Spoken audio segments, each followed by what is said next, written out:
ગોપનાથ મહાદેવના જે ડુંગર ઉપર આવી ખરેખર અહીંયા મશીનથી એવી ઊંડી આમ ખાઈ ખોદેલી છે એવું લોકેશન સુપર આવી રહ્યું છે.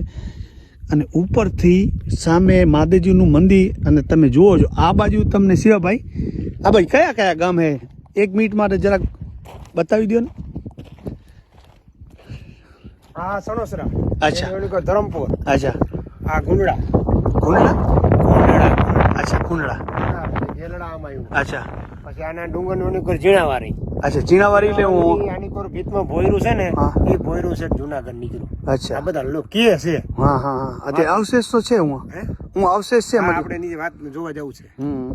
તો એક ભાઈ આવે રે કદાચ એની વેટ જોઈએ. એની ઊંડી પર ઘણા ગામડા છે પછી આમને જવાય આપણે ગામ જતું ભાણવાડ ને એ બધા આમાં વાયુ ઇલાકો.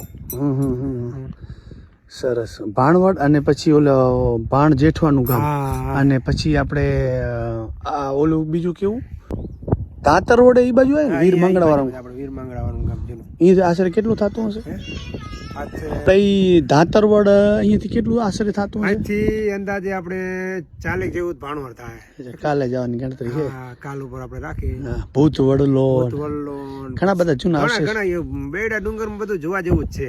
હા પછી આપણે આ સત્તુર સેલિયા છે રાજા આપણે જામશેદ બાપુનો રાજ છે ને અચ્છા એનો કિલ્લો જોવા જેવો જૂનો હા પુરાણો. જૂનામાં જૂનો. તમે એકવાર વિડીયોમાં ઉપરથી બતાવ્યું તો ને હા, એ જ રીતે. હવે ઉપર જાવ ત્યાં જઈને એક વિડીયો બનાવશું ક્યાં કે ત્યાંથી સુપર લોકેશન આવી રહ્યું છે અને ચારે બાજુ આવું લાગી રહ્યું છે.